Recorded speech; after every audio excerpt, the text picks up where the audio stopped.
तो स्वागत है आप सभी का क्लास ओआरएस के यूट्यूब प्लेटफॉर्म पे। तो आज का जो है हमारा एक नया प्रैक्टिस सेट शुरू हो रहा है आपके पर्यावरण अध्ययन यानी कि आपके सीटेट के लिए। आज से हम पर्यावरण प्रैक्टिस सेट सोल्व करा रहे हैं और आपको इसमें मिलेंगे total previous year question paper. तो चलिए शुरू करते हैं। अगर क्लास पसंद आए तो ज़रूर एक लाइक कीजिएगा और चैनल पर नए हैं तो चैनल को सब्सक्राइब करके साथ में जुड़ जाइएगा, क्योंकि डेली प्रैक्टिस सेट कराया जाएगा जब तक आपका एग्ज़ाम नहीं होता है। और यकीन मानिए आपके इसमें कितने प्रैक्टिस सेट हैं, तो इसमें आपके टोटल 47 प्रैक्टिस सेट हैं। कितने? तो आपके 47 प्रैक्टिस सेट हैं और आपको कहीं ना कहीं आपको जो है सीटेट में अच्छा स्कोर दिलाएगा। और बार बार जो है आप सीटेट में अगर आप फेल हो रहे हैं तो आपका जो है रामबाण ये आपका साबित होने वाला है आज का वीडियो। तो चलिए आज का टेस्ट शुरू करते हैं और पहले क्वेश्चन से देखते हैं पहला कि क्वेश्चन क्या कह रहा है। देखिए पहला क्वेश्चन कि राजमा चावल और छोले भटूरे किस राज्य के समान लोगों का लोकप्रिय भोजन है। ऑप्शन कह रहा है छत्तीसगढ़, गुजरात, पंजाब और उत्तराखंड। तो देखिए ऑप्शन नंबर सी हो जाएगा पंजाब का। किसका? तो पंजाब का। राजमा चावल छोले भटूरे पंजाब राज्य के समान लोगों का सर्वप्रिय आपका भोजन है। तिल के लड्डू और एक प्रसिद्ध व्यंजन है जिसकी उत्पत्ति छत्तीसगढ़ राज्य से हुई थी। और भुने हुए तिल को काले गुड़ और मूंगफली के साथ मिलाया जाता है। मिश्रण को अच्छी तरह से मिलाया जाता है और प्रसिद्ध व्यंजन लड्डू बनाया जाता है। खमन ढोकला, भाटिया कढ़ी, देवा बेली और पात्रा जैसे व्यंजन आपके गुजरात बहुत लोकप्रिय आपका कहाँ है। तो देखिए आपका किसका है? तो छत्तीसगढ़ का क्या है? तो छत्तीसगढ़ का देखिए आपका जो है तिल के लड्डू को तिल कूट कर एक प्रसिद्ध व्यंजन बनाया जाता है जिसकी उत्पत्ति छत्तीसगढ़ राज्य से हुई थी। और देखिए फिर कह रहा है गुजरात थे। गुजरात में क्या है? तो घमन ढोकला। क्या? तो घमन ढोकला, भाटिया कढ़ी और दाबेली और पात्रा जैसे व्यंजन गुजरात में लोकप्रिय नाश्ता है। और ये देखिए उत्तराखंड के क्या है? तो काफुली उत्तराखंड का प्रारंभिक खाना है जिसे पालक और मेथी के साथ तैयार किया जाता है। तो आपको समझ आ गया होगा कि देखिए राजमा चावल और छोले भटूरे किस राज्य के समान लोगों का भोजन है। तो आपके पंजाब के। देखिए दूसरा कह रहा है 26 जनवरी 2001 को भुज में भूकंप के झटके लगे थे। भुज किस राज्य में स्थित है? तो ऑप्शन दे रखा है गुजरात, महाराष्ट्र, उत्तराखंड और जम्मू कश्मीर। तो भुज आपके कहाँ पे है? तो भुज आपका है गुजरात राज्य में। देखिए 26 जनवरी 2001 में गुजरात के भुज में भूकंप के झटके लगे थे। और गुजरात के कच्छ जिले में भुज में भीषण भूकंप आया था जिसमें करीब 20,000 लोगों की जान चली गई थी। इसमें हज़ारों लोग आपके घायल हुए थे। तो देखिए जो आपका भूकंप का परिणाम देखिए आपका रिएक्टर स्केल में मापा जाता है। बिहार में आपका कब आया था? तो बिहार की बात करें तो देखिए आपका बिहार की बात करें तो बिहार में जब आपका कब आया था? तो आपका 15 जनवरी 1934 में। 15 जनवरी 1934 में आपका बिहार में आया था, जो कि आपकी तीव्रता इसकी थी क्या? तो 8.1। और गुजरात में कितना था? तो गुजरात में आपका देखिए गुजरात में आपका कब आया था? तो गुजरात में 26 जनवरी 2001 में आया था। यहाँ पे आपका दे रखा है। और इसके क्या था? तो 7.7 बेग इसकी थी रिक्टर स्केल। और महाराष्ट्र में 6.4 आया था 30 सितंबर। कब? तो 30 सितंबर 1993 में। और फिर आपका देखिए असम में एक बार आया था। असम में आपका एक बार आया था कब? तो 15 अगस्त 1950 में। और इसी क्या थी? तो 8.66 की आपकी तीव्रता थी। तो यह आपके क्लियर हो गए चारों। तो चलिए आगे बढ़ते हैं। क्या कह रहा है देखिए तीसरा नंबर कि नीचे दिए गए किस राज्य के देखिए क्या कह रहा है कि नीचे दिए गए किस राज्य के गांवों में अधिकांश घर मजबूत बांस के खंभों पर धरती से लगभग आपके 3 से 3.5 मीटर ऊंचे बनाए जाते हैं। इन घरों के छतें, ढालू फर्श और दीवारें लकड़ी की बनी होती है। तो कौन सा आपका? आंध्र प्रदेश है, असम है, उड़ीसा है या आपका केरल है। तो तीसरे का जो हो जाएगा आपका देखिए आपका हो जाएगा असम। देखिए असम में अधिकांश घर आपके मजबूत बांस के खंभों पर धरती से लगभग आपके 3 से 3.5 मीटर ऊंचे बनाए जाते हैं। इन घरों की छतें, ढालू और फर्श दीवारें लकड़ी की बनी होती हैं। और इसमें पेंट हाउस प्रीमियम इमारतें होती हैं और बंगला सबसे ऊपरी मंजिल वाले बरामद घर होता है। फिर चौथा देखिए क्या कह रहा है। थोड़ा सा बड़ा कर दे, हो सकता है आपको छोटा दिख रहा हो। यहाँ देखिए थोड़ा सा बड़ा कर देते हैं। क्या कह रहा है, क्या कह रहा है देखिए कि नई दिल्ली रेलवे स्टेशन और कानपुर रेलवे स्टेशन के बीच की दूरी 432 किलोमीटर है। कोई ट्रेन है जो 16 दिसंबर 2001 को 21:45 बजे कानपुर से प्रस्थान करके नई दिल्ली रेलवे स्टेशन पर 17 दिसंबर 2001 को आपके 5:45 बजे पहुंचती है। इस यात्रा में ट्रेन की आपकी औसत चाल ज्ञात करनी है। तो देखिए नई दिल्ली से कानपुर के बीच की दूरी कितनी थी, न्यू दिल्ली से आपके कानपुर के बीच की दूरी कितनी थी, तो आपकी 432 किलोमीटर, 432 किलोमीटर। और ट्रेन की औसत दूरी बात करें तो कुल दूरी आपकी 432 थी और समय कितना था, तो आपका 8 था। 8 से मल्टीप्लाई कर देंगे तो आगे कितना आएगा, 54 किलोमीटर प्रति आपका आवर्स निकल के आ जाएगा, 54 किलोमीटर प्रति आवर्स। और ट्रेन की औसत गति याद करें तो आपका 54 सही। और इसको याद करने के लिए आप क्या करेंगे, तो 5/18 से मल्टीप्लाई कर देंगे तो आपका क्या निकल के आ जाएगा, तो 15 मीटर प्रति सेकंड आ जाएगा। किसमें है, तो ऑप्शन नंबर सी में है। किसमें है, तो ऑप्शन नंबर आपका डी में है। ऑप्शन नंबर डी करेक्ट हो जाएगा। फिर देखिए आपका 5वां नंबर क्या कह रहा है। कक्षा 5 के पर्यावरण अध्ययन की एनसीईआरटी के पाठ्य पुस्तक में छपे आपके गोलकोंडा के किले के मानचित्र में पैमाने इस प्रकार दिया गया है।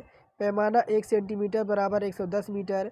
यदि इस मानचित्र पर फतेह दरवाज़ा और पतनचेरू दरवाजे के बीच की माप की दूरी आपके 15.5 सेंटीमीटर है, तो इन दोनों दरवाजे के बीच कम से कम वास्तविक दूरी है।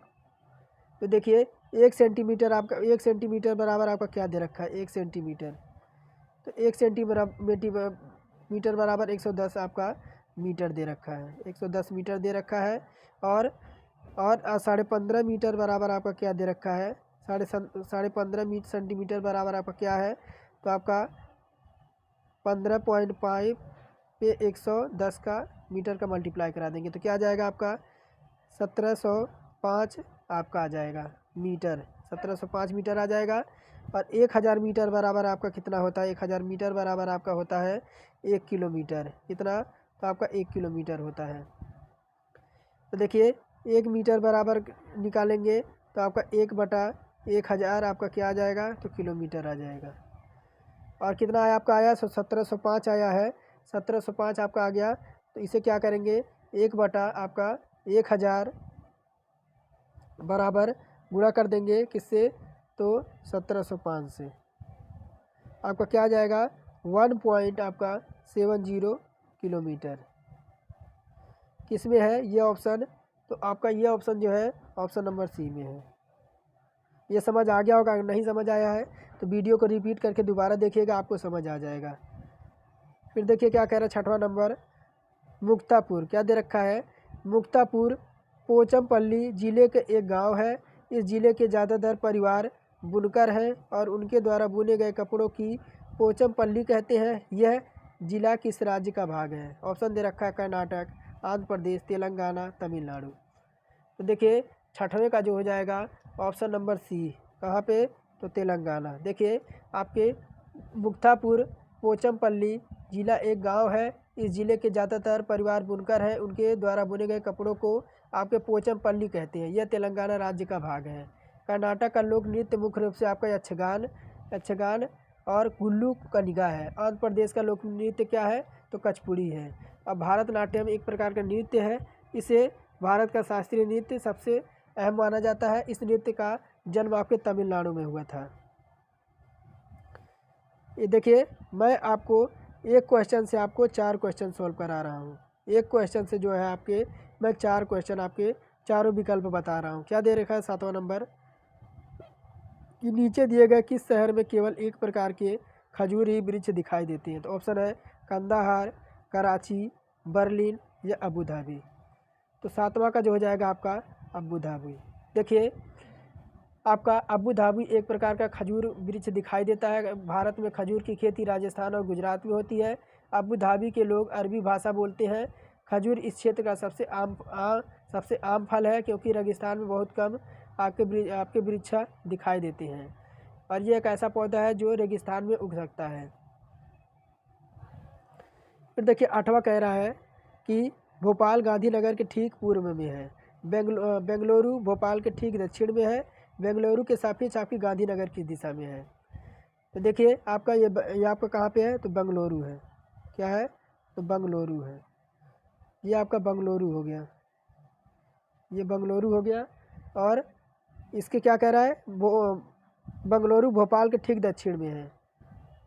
बेंगलुरु आपका कहाँ है, तो आपका दक्षिण में है भोपाल के। भोपाल आपका यहाँ हो जाएगा, भोपाल आपका यहाँ हो जाएगा, तभी तो आपका बेंगलुरु जो है वो आपका दक्षिण में हो जाएगा। फिर क्या है, तो आपका पश्चिम में क्या है, तो पश्चिम में आपका गांधीनगर है। गांधीनगर पूछ क्या रहा है, तो गांधीनगर किस दिशा में है। तो देखिए आपकी दिशाएं आपकी ये इस प्रकार हैं। ये आपका दक्षिण हो गया, पूरब हो गया, उत्तर हो गया और आपका पश्चिम हो गया। अब बताइए गांधीनगर किस दिशा की ओर है, तो गांधीनगर आपके उत्तर पश्चिम की ओर है। ये आपका किधर है, ये आपका उत्तर पश्चिम पड़ता है, तो ऑप्शन नंबर सी करेक्ट हो जाएगा। 8 नंबर पूछ रहा है पीतल यानी ब्रास के विषय में निम्नलिखित में से कौन सा कथन आपका सही है। पूछ रहा है यह एक तत्व है, यह एक यौगिक है, या सी कह रहा है यह कॉपर और जस्ता का मिश्र धातु है, या डी कह रहा है यह कॉपर और टीन का समांगी मिश्रण है। 9वां का हो जाएगा यह कॉपर और जस्ता का मिश्र धातु है। क्या, तो ब्रास विषय में निम्नलिखित में से कौन सा कथन सही है, यह पीतल ब्रास का जस्ता का मिश्र धातु है। यह केवल एक प्रकार के परमाणुओं से बने पदार्थों का तत्व होता है। आगे बढ़ते हैं आपके 10वें नंबर की ओर।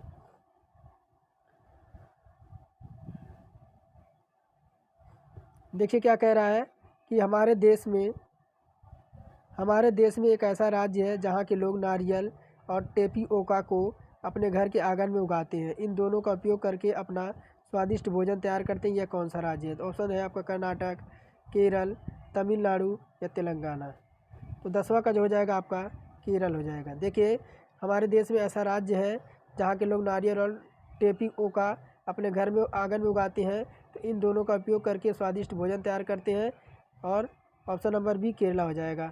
और कर्नाटक का प्रसिद्ध भोजन क्या है, तो आपका कोरा कस्सी, मैसूर पाक और डोसा। और तमिलनाडु की बात करें तो तमिलनाडु का मुख्य भोजन क्या है, तो इडली, सांभर, डोसा और बाड़ा। और तमिलनाडु की बात करें तो चावल तेलुगु भोजन का मुख्य आहार है। इसमें अनेक प्रकार की कढ़ियाँ, मसूर की दालें और शोरबे के साथ खाया जाता है। फिर देखिए 11 कह रहा है चांगप्पा आदिवासी लोग पर्वतों पर रहते हैं। यह बड़े तिकोनी आकृति के टेंटों का उपयोग रहने के लिए करते हैं जो उन्हें अत्यधिक ठंड से बचाते हैं। इन टेंटों का डिजाइन है कैसे, तो ये पूछ रहा है कि 1000 वर्ष में पुराना है, लगभग 8 वर्ष पुराना है, 800 वर्ष पुराना है, लगभग 100 वर्ष पुराना है या अत्यंत आधुनिक है। तो आदिवासी है जो आपके पहाड़ों पर निवास करते हैं, उनके टेंटों का डिजाइन आपका कैसे है।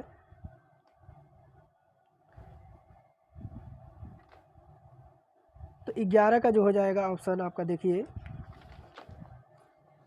तो 11 का जो होगा ऑप्शन नंबर 1000 वर्ष से भी पुराना है। क्या, 1000 वर्ष से भी पुराना है। ये चंपांगा आदिवासी लोग पर्वतों पर रहते हैं।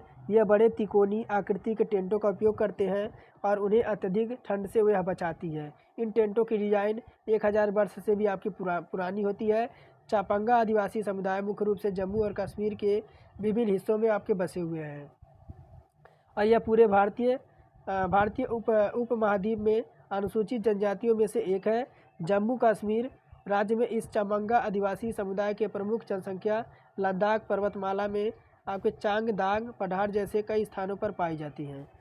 12 कह रहा है हमारे देश में राज्यों की संख्या कितनी है। तो देखिए हमारे देश में राज्यों की संख्या आपके 28 है और आपके 8 केंद्र शासित प्रदेश हैं।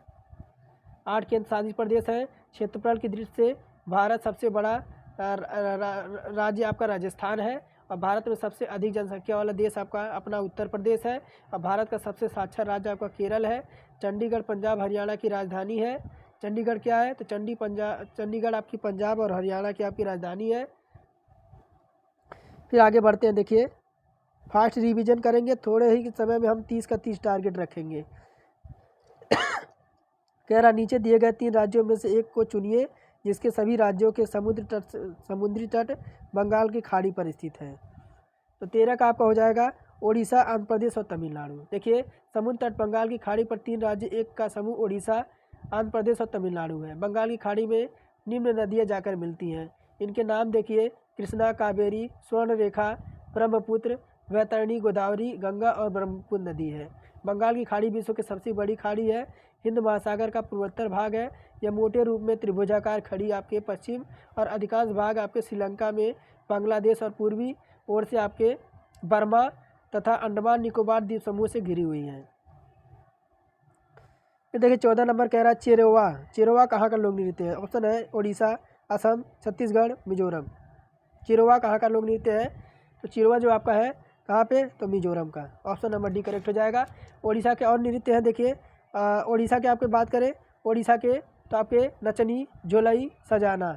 असम की बात करें, असम की तो बिहू, भोर, ओचपल्ली। और छत्तीसगढ़ की बात करें तो आपकी पंथी, कक्सार और गैड़ी। और आगे बढ़ते हैं 15 नंबर। देखिए क्या कह रहा है कि हमारे देश में एक ऐसा क्षेत्र है जहाँ ऊंचा, सूखा और समतल है और ठंडे रेगिस्तान के नाम से जाना जाता है। यहाँ वर्षा बहुत ही कम होती है। यहाँ बर्फ़ से ढके पर्वत, सूखे, ठंडे, सपाट मैदान है। यह क्षेत्र कहाँ और किस भाग में हो सकता है? तो ऑप्शन दे रखा है जम्मू कश्मीर, लेह और लद्दाख, हिमाचल प्रदेश और मेघालय। तो 15 का भी हमारा हो जाएगा लेह और लद्दाख में। देखिए हमारे देश में लेह और लद्दाख एक ऐसा क्षेत्र है जहाँ ऊंचा, सूखा और समतल ठंडे रेगिस्तान के नाम से जाना जाता है। यहाँ वर्षा बहुत ही कम होती है। यह बर्फ़ से ढके पर्वत और सूखे, ठंड, सपाट मैदान होता है। राउफ जो है कहाँ पे? देखिए आपका, देखिए ऑप्शन नंबर 5 देखिए कि राउफ आपका जम्मू कश्मीर का प्रसिद्ध लोक नृत्य है और राउफ जनजाति द्वारा किया जाता है। कश्मीरी लोगों को इस प्रसिद्ध लोक नृत्य आपका कोड महल भी कहा जाता है। और फिर आगे देखिए हिमाचल प्रदेश की बात करें तो नाटी हिमाचल प्रदेश का आपका लोक नृत्य है। क्या? तो नाटी। नाटी है ये आपका किसका है? तो रऊफ है। जम्मू कश्मीर का आपका रऊफ है। और मेघालय की बात करें तो आपका साकसुदा, मेनसिक, सादा, नगरेम, लाहो। और त्रिपुरा की बात करें तो त्रिपुरा में आपका लोक नृत्य है हौजगिरी, गारिया और झूम। फिर देखिए 16 नंबर क्या कह रहा है? प्राथमिक स्तर पर पर्यावरण की अध्ययन की प्रकृति है। प्राथमिक स्तर पर पर्यावरण की अध्ययन की प्रकृति कैसी है? तो अनुपूरक है, एकल विषय है, एकीकृत है, पाठ्यपुस्तक आधारित है। तो ये आपकी कैसी है? तो आपकी एकीकृत है। देखिए प्राथमिक स्तर पर पर्यावरण अध्ययन की एकीकृत प्रकृति है। प्राथमिक स्तर पर पर्यावरण का अध्ययन बच्चों को प्राकृतिक, सामाजिक और सांस्कृतिक वातावरण के बीच संबंधों का पता लगाने और समझाने के लिए आपके प्रशिक्षित करना है। और आगे बढ़ते हैं। देखिए क्या कह रहा है अगर क्लास पसंद आ रही हो तो चैनल को जरूर सब्सक्राइब करके बेल आइकन को ऑन कर दें और एक लाइक करें। क्या कह रहा है? दिए गए कथनों में कौन सा है जो EVS सीखने के लिए राष्ट्रीय पाठचर्या के रूपरेखा 2005 की सिफारिश है? तो ऑप्शन फर्स्ट कह रहा है सीखने के लिए स्कूल, घर, समुदाय के बीच सुनिश्चित सीमाएं होना है। 2 कह रहा है रटकर सीखने की हौत्साहित करना। 3 कह रहा है किताबी शिक्षा से प्रस्थान। डी कह रहा है स्कूलों में बच्चों को जीवन की स्कूल के बाहर उनके जीवन से जोड़ा जाना चाहिए। तो कौन सा विकल्प होगा? तो देखिए 17 का हमारा होगा option number D. Option number D में क्या दे रखा है? तो देखिए पहला, तीसरा और चौथा। दूसरा आपका डी में क्या है? तो डी में आपका दूसरा है, तीसरा है और चौथा है कि रटकर सीखने को उत्साहित करना है, किताबी शिक्षा से प्रस्थान है और स्कूलों में बच्चों के जीवन को बाहरी और उनके जीवन से जोड़ा जाना चाहिए। ऑप्शन नंबर डी हमारा करेक्ट हो जाएगा। और NCF 2005 का लक्ष्य क्या है? तो अभिभावकों को आकांक्षा की पूर्ति करना है और शिक्षण संस्थाओं में समन्वय स्थापित करना है और प्राथमिक स्तर के अनुकूल शिक्षण विधियों का प्रयोग करना है। आगे बढ़ते हैं 16 नंबर आपके 18 नंबर की ओर। इसमें आपका कौन सा था? तो आपका ऑप्शन नंबर डी, दूसरा, तीसरा और चौथा। फिर देखिए 18 नंबर क्या कह रहा है, थोड़ा सा बड़ा कर देते हैं। 18 नंबर देखिए क्या कह रहा है कि प्राथमिक स्तर पर पर्यावरण अध्ययन का उद्देश्य निम्नलिखित में से कौन सा हो सकता है? ऑप्शन कह रहा है विश्व रूप से प्राकृतिक पर्यावरण के संबंध में बच्चों की जिज्ञासा और रचनात्मक का पोषण करना। या दूसरा कह रहा है कि पर्यावरण के मुद्दों के बारे में जानकारी विकसित करना। या तीसरा कह रहा है बच्चों को खोजपूर्ण और व्यवहारिक गतिविधियों में शामिल करना। या चौथा कह रहा है बच्चों को ज्ञान के एक निश्चित निकाय के प्राप्तिकर्ता के रूप में देखना। तो 18 का जो हो जाएगा आपका पहला, दूसरा और तीसरा। क्या? तो आपका पहला, दूसरा और तीसरा। प्राथमिक स्तर पर पर्यावरण अध्ययन का उद्देश्य निम्नलिखित में से कौन सा हो सकता है? तो आपका देखिए फर्स्ट आपका है कि प्राथमिक स्तर पर पर्यावरण अध्ययन आपका निम्नलिखित उद्देश्य है। पहला है कि विशेष रूप से प्राकृतिक पर्यावरण के संबंध में बच्चों की जिज्ञासा और रचनात्मक का पोषण करना। और दूसरा है कि पर्यावरण के मुद्दों के बारे में जागरूकता विकसित करना। और तीसरा है कि बच्चों को खोजपूर्ण व्यवहारिक गतिविधियों में शामिल करना। और ईवीएस की पढ़ाई में कक्षा में प्रश्नोत्तर तकनीकी का सर्वोत्तम प्रयोग करना, क्योंकि प्रश्नोत्तर तकनीकी में संभव हो सकता है कि सभी जिज्ञासाओं को तुरंत समाधान किया जा सकते हैं। ईवीएस में पढ़ाई में प्रश्नोत्तरी द्वारा ज्ञान के विकास का परीक्षण हो सकता है। साथ ही प्रत्येक के सूक्ष्म दृष्टिकोण का संबंध भी हो सकता है। फिर आपका देखिए 19 नंबर की ओर बढ़ते हैं। 19 नंबर देखिए क्या कह रहा है कि प्राथमिक स्तर पर पर्यावरण अध्ययन की शिक्षा शास्त्र के संबंध में निम्नलिखित में से कौन सा कथन सत्य है? कह रहा है यह बाल केंद्रित है, यह किताबी है, इसमें प्रशिक्षक के रूप में शिक्षक शामिल है। डी कह रहा है यह आपकी पुनर्प्राप्ति प्रथाओं पर केंद्रित है। तो पूछ क्या रहा है कि प्राथमिक स्तर पर पर्यावरण के अध्ययन की शिक्षा शास्त्र के संबंध में निम्नलिखित में से कौन सा कथन सत्य है? तो 19 का जो हो जाएगा आपका फर्स्ट हो जाएगा। यह एक बाल केंद्रित है। देखिए प्राथमिक स्तर पर पर्यावरण अध्ययन की शिक्षा शास्त्र बाल केंद्रित से संबंधित होता है। बालक के मानव विज्ञान के समझाते हुए शिक्षण की व्यवस्था करना और उसकी अधिगम संबंधित कठिनाइयों से दूरी करने का बल आपका शिक्षण कहलाता है। थोड़ा सा गला खराब है। फिर देखिए अर्थात बालक की रुचियों, प्रवृत्तियों और क्षमताओं को ध्यान में रखकर शिक्षा प्रदान करना बाल केंद्रित शिक्षा कहलाता है। देखिए जीन रूसो एक फ्रांसीसी दार्शनिक बाल केंद्रित शिक्षा के जनक के रूप में जाने जाते हैं। उन्होंने रटना और किताबी अधिगम को रोकने के लिए इसे प्रस्तावित किया था। यह बच्चों को उनकी पूर्ण क्षमता के प्रति स्वाभाविक रूप से विकसित करने की अनुमति देता है। 20 नंबर देखिए क्या कह रहा है कि प्राथमिक स्तर पर ईवीएस के सीखने और सिखाने की प्रक्रिया शिक्षकों के लिए चुनौतीपूर्ण है। ऑप्शन कह रहा है कि बच्चों के लिए रचनात्मक और पहल करने के लिए, बी कह रहा है बच्चों द्वारा रटकर सीखने के लिए, सी कह रहा है अवधारणाओं को वर्णन करने के लिए, या डी कह रहा है कि ईवीएस पाठ्य पुस्तकों को सीखने का एकमात्र संसाधनों के रूप में उपयोग करने के लिए।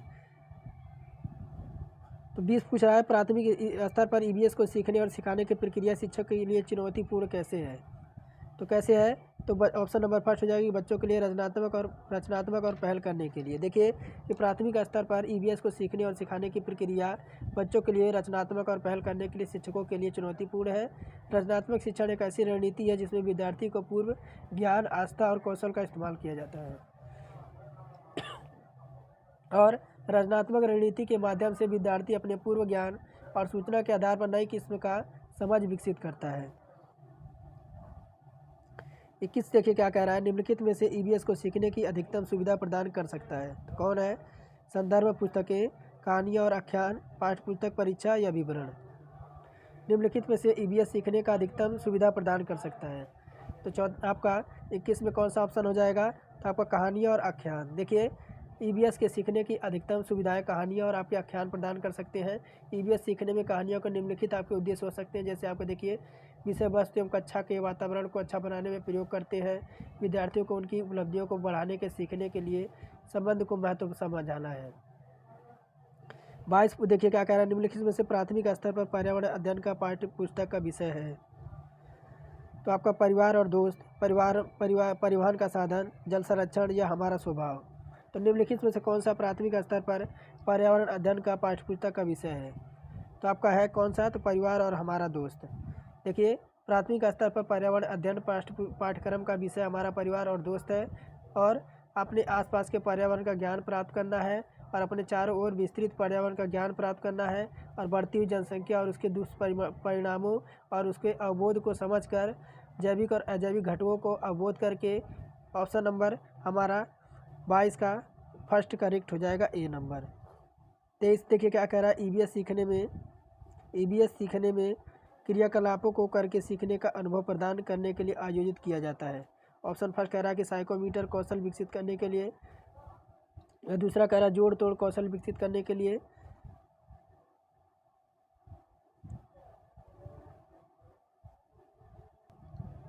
या आपका तीसरा कह रहा है कि करके सीखने के लिए, या चौथा कह रहा है याद रखने की क्षमता विकसित करने के लिए।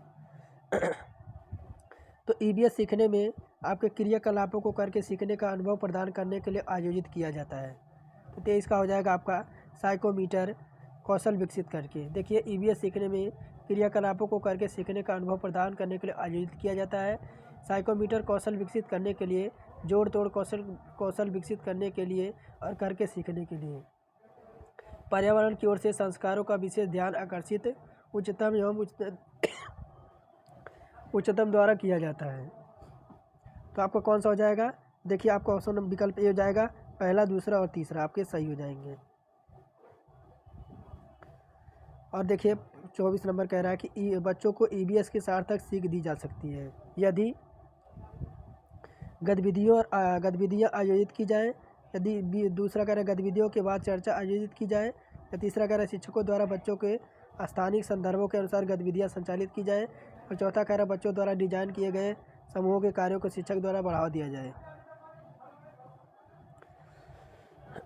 तो तीसरे का जो हो जाएगा ऑप्शन नंबर बी हो जाएगा। कौन सा? तो ऑप्शन नंबर बी हमारा हो जाएगा। ऊपर दे रखा है क्या, ऊपर देखते हैं ऊपर क्या दे रखा है आपका 24 में।